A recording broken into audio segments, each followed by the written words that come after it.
एक बार की घटना है। महात्मा बुद्ध के सबसे प्रिय एवं सबसे करीबी भिक्षु आनंद कहीं जा रहे थे। तभी रास्ते में उन्होंने देखा कि अधेड़ उम्र का व्यक्ति एक चट्टान पर बैठकर रो रहा है। यह देखकर आनंद वहीं रुक गए और उस व्यक्ति के पास जाकर उससे दुखी होने का कारण पूछा। वह व्यक्ति अपने आंसू पोंछते हुए बोला, मैं यहीं पास के गांव का रहने वाला एक बदनसीब व्यापारी हूं। मैं जो भी काम करता हूं वह बिगड़ जाता है। व्यापार के चक्कर में मैंने अपनी मां और अपनी पत्नी के गहने गंवा दिए, अपने परिवार को खो दिया, यहाँ तक कि अब तो मेरा घर और मेरा खेत भी गिरवी पड़े हैं। मुझे तो लगता है मेरी किस्मत ही खराब है। यह व्यक्ति की बात सुनकर भिक्षु आनंद बोले, तुमसे किसने कहा तुम्हारी किस्मत खराब है? जरा मैं भी तो जानूं तुम्हारी किस्मत में क्या खराबी है। व्यक्ति बोला, मैं पहले खेती करता था, लेकिन हर साल उसमें घाटा होता था। कभी सूखा पड़ जाता तो कभी ज़्यादा बारिश के कारण फसल खराब हो जाती और कभी आवारा पशुओं के चलते नुकसान हो जाता, तो कहीं कीड़े मकोड़ों से बीमारी से फसल बर्बाद हो जाती। खेती से मेरे घर का गुजारा नहीं चल पा रहा था, जिससे मैं परेशान होकर मैंने खेती करना छोड़ दिया और व्यापार करना निश्चय किया।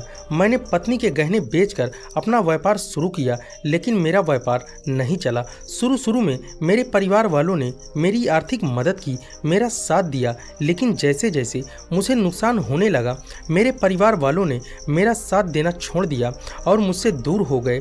अब तो मुझे देखकर अपनी नज़रें फेर लेते हैं और मुझे ही अपने परिवार की गरीबी और दुर्दशा का जिम्मेदार ठहराते हैं। अब तो मुझे अपना जीवन व्यर्थ लगने लगा है। अक्सर मेरे मन में यह ख्याल आते हैं कि अपना जीवन खत्म कर लूं, और आज मैं यहाँ आत्महत्या करने ही आया था, लेकिन हिम्मत नहीं जुटा पाया हूँ, इसलिए इस पत्थर पर बैठकर रो रहा हूँ। दूसरी तरफ मेरा एक मित्र है, हम दोनों ने एक साथ व्यापार शुरू किया था, लेकिन वो आगे बढ़ गया और मैं पीछे रह गया। मेरी इस असफलता की वजह है वह मुझे हर समय नीचा दिखाने का प्रयत्न करता रहता है। वह अक्सर मेरे घर आकर अपनी सफलता की बड़ी बड़ी बातें करता है। मेरे घर वालों को बताता है कि कैसे वो कड़ी मेहनत करके इतना बड़ा व्यापार खड़ा कर लिया। वह अक्सर अपने फलते फूलते व्यापार के बारे में मुझे और मेरी पत्नी को और मेरे माँ बाप को सुनाता रहता है, जिसे सुनकर मेरे घर वाले उसकी तो प्रशंसा करते हैं, लेकिन मेरी बुराई करते हैं, मुझे नाकारा और कम दिमाग का कहते हैं। मेरी पत्नी और मेरी माँ बात बात पर मुझे ताना मारते हैं, जिससे मुझे बहुत दुख होता है और कई बार खुद की नाकामयाबी पर मुझे क्रोध भी आता है, लेकिन मुझे समझ नहीं आ रहा कि मैं क्या करूं। यह सुनकर भिक्षु आनंद ने पूछा, तुम्हें किस बात का दुख होता है, अपने असफल होने का या मित्र के सफल होने का? यह सवाल सुनकर वह व्यक्ति एक पल के लिए सोच में पड़ गया, फिर बोला, अगर सच कहूँ तो मुझे उतना अपने सफल होने का दुख नहीं होता जितना मित्र के सफल होने का होता है। भिक्षु आनंद ने अगला प्रश्न किया, अगर तुम्हारा मित्र व्यापार में असफल हो जाता और तुम सफल हो जाते तो क्या तुम खुश होते? व्यक्ति ने कहा, हाँ, मुझे बहुत खुशी मिलती। तो भिक्षु आनंद बोले, इसका मतलब तुम्हारी खुशी तुम्हारे मित्र पर निर्भर करती है। अगर वह चाहे तो तुम्हें खुश कर सकता है, अगर वह चाहे तो तुम्हें दुखी कर सकता है। तुम स्वयं से ना ही खुश हो सकते हो और ना ही दुखी हो सकते हो। भिक्षु आनंद की बातें सुनकर वह व्यक्ति थोड़ी देर के लिए सोच में पड़ गया और फिर बोला, आपकी बातें सुनकर मुझे कुछ आशा बदल रही है। अभी भिक्षु आनंद ने कहा, जब हम किसी से आशा बांध लेते हैं तो उस आशा पर हम निर्भर हो जाते हैं, फिर हमारी खुशी और दुख भी उसी पर निर्भर करने लगता है।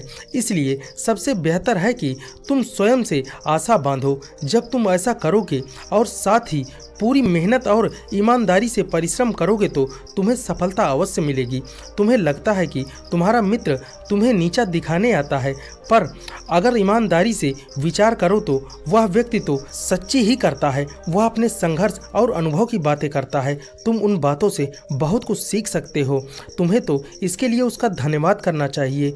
तुम्हें घर बैठे इतने सारे अनुभव मिल रहे हैं, तुम तुम उन अनुभवों का लाभ उठाओ, नई शुरुआत करो, ईमानदारी से कर्म करते जाओ, हार मत मानो। एक दिन तुम्हें सफलता जरूर मिलेगी। आज जिसे तुम अपनी बुरी किस्मत कह रहे हो, एक दिन यह बदल जाएगी और इसी के साथ तुम्हारी सोच विचार भी बदल जाएंगे। और देखना, जब तुम्हारा अच्छा समय शुरू हो जाएगा तब तुम्हारा मित्र भी अपनी सफलताओं की कहानियां नहीं सुनाएगा, तब वह तुम्हें अपनी असफलता और परेशानियों की बातें सुनाएगा ताकि तुम उसकी बातें सुनकर भ्रमित हो जाओ, तुम्हारा आत्मविश्वास डगमगा जाए, तुम गलत निर्णय ले सको। लेकिन उस समय भी तुम्हें अपनी ही बुद्धि का प्रयोग करना होगा, जो स्वयं विश्वास करना होगा। जिस प्रकार तुम्हारा मित्र आज तुम्हें दुखी करने आता है, वह उस समय भी तुम्हें दुखी करने आएगा, क्योंकि जिस तरह उसे दुखी देखकर तुम्हें मजा आता है, ठीक उसी तरह उसे भी तुम्हें दुखी देखकर उतना ही मजा आता है। व्यक्ति ने कहा, आपने सही कहा मुनिवर, लेकिन मेरा सबसे बड़ा दुख ये है, लेकिन मेरे परिवार के लोग भी इसमें शामिल हैं। वास्तव में मैं तो अपने परिवार के लिए अच्छा करना चाहता था, उन्हें खुश रखना चाहता था, लेकिन वो भी मेरी बातें और मेरी भावनाओं को नहीं समझ रहे, मुझे ही गलत कहते हैं और पिछले कुछ समय से तो मेरे साथ भी नहीं है। भिक्षु आनंद ने उस व्यक्ति को समझते हुए कहा, हम हमेशा चाहते हैं कि हम जो भी करें लोग उसके लिए हमारी प्रशंसा करें, लेकिन आमतौर पर ऐसा नहीं होता। लेकिन लोग हमारे प्रयासों की तारीफ नहीं करते, जिससे हम दुखी हो जाते हैं। हमें लगने लगता है कि हमारे मित्र, हमारे रिश्तेदार, घर वाले सब स्वार्थी हैं। लेकिन तुम किसी को अपना परिवार मानते हो और उसके लिए कुछ करना चाहते हो, तो फिर तुम ऐसा क्यों सोचते हो कि तुम दूसरों के लिए ऐसा कर रहे हो? वास्तव में तुम अपनी खुशी के लिए तुम ऐसा करते हो, क्योंकि उन्हें खुश देखकर तुम्हें उतनी ही खुशी मिलती है। अगर ऐसा करते समय तुम मान कर चलते हो कि तुम दूसरों के लिए ऐसा कर रहे हो, तो तुम दुखी रहोगे। अगर तुम स्वयं के लिए कर रहे हो तो तुम खुश रहोगे। जब हम स्वयं के लिए कुछ करते हैं या कुछ करना चाहते हैं तो हमें इसके लिए सांत्वना की जरूरत नहीं पड़ती। भिक्षु आनंद की यह बातें सुनकर उस व्यक्ति के चेहरे पर पूरी तरह से भाव बदल गए। उसने कहा, आप सही कह रहे हैं मुनिवर, मैं समझ गया। अब तक मेरी किस्मत इसीलिए खराब थी क्योंकि वह दूसरों के हाथ में थी, लेकिन अब मैं अपनी किस्मत को अपने हाथों में रखूंगा। फिर से प्रयत्न करूंगा, पूरी लगन और पूरी ईमानदारी के साथ काम करूंगा। जब तक सफलता नहीं मिल जाती चैन से नहीं बैठूंगा। उस व्यक्ति की बातें सुनकर भिक्षु आनंद मुस्कुराए और उसे एक छोटी सी डिबिया देते हुए कहा, इस डिबिया को हमेशा अपने साथ रखना। इसमें एक ऐसा मंत्र है जो तुम्हें बड़े से बड़े मुश्किलों से बाहर निकाल देगा। लेकिन इस डिबिया को तभी खोलना जब तुम्हारे सारे रास्ते बंद हो जाएं, क्योंकि उम्मीद नजर ना आए और तुम्हें लगने लगे सब कुछ व्यर्थ है, दुनिया व्यर्थ है, यहाँ रहना भी व्यर्थ है। उस व्यक्ति ने भिक्षु आनंद का धन्यवाद किया और उस डिबिया को लेकर वहां से अपने घर आ गया। उसने नए उत्साह के साथ अपने व्यापार की शुरुआत की और इस बार उसका व्यापार चल पड़ा। अपनी मेहनत और लगन के बल पर बस कुछ ही सालों में वह एक बड़ा व्यापारी बन गया। उसके परिवार वाले भी उसके साथ आ गए और उसका जीवन बहुत ही सुखमय एवं समृद्धि के साथ बीतने लगा। लेकिन समय और किस्मत का खेल आज तक कोई नहीं समझ पाया, न ही कोई समझ पाएगा। यह सदा एक जैसा नहीं रहता, यह बदलता रहता है। उस व्यक्ति के जीवन में भी बदलाव आया। वह व्यक्ति जिस राज्य में रहता था, उस राज्य में पड़ोसी राज्य के राजा ने हमला कर दिया। उस हमले में लूट मार में उस व्यक्ति का सारा धन लूट लिया गया और उसकी दुकान भी जला दी गई।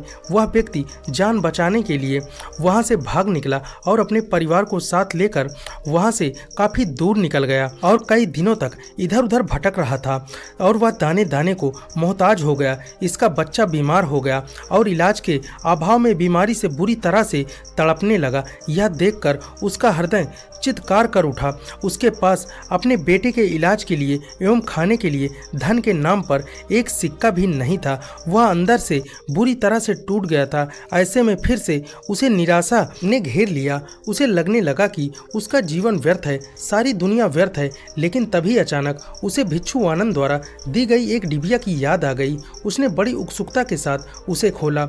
डिबिया के अंदर एक पर्ची थी और उस पर्ची पर कुछ लिखा हुआ था। उस पर्ची को पढ़कर उसकी आंखों के सामने से छाया हुआ अंधेरा हट गया और वह एकदम से मुस्कुरा उठा। उस पर्ची पर लिखा था, ये वक्त भी गुजर जाएगा, जाएगा। दोस्तों, यह कहानी हमें सिखाती है कि समय के खेल को समझना असंभव है, यह हमेशा बदलता रहता है। इसलिए बुरी परिस्थितियों में हमें निराश नहीं होना चाहिए, आत्मविश्वास बनाए रखना चाहिए, क्योंकि समय बदलता है और ज़रूर बदलता है। आज बुरा है तो कल अच्छा भी ज़रूर आएगा। धन्यवाद मित्रों। अगर यह वीडियो आपको पसंद आई हो तो चैनल को सब्सक्राइब करें, जिससे हमारी नई वीडियो की जानकारी आपको मिलती रहे। नमो बुद्धाय।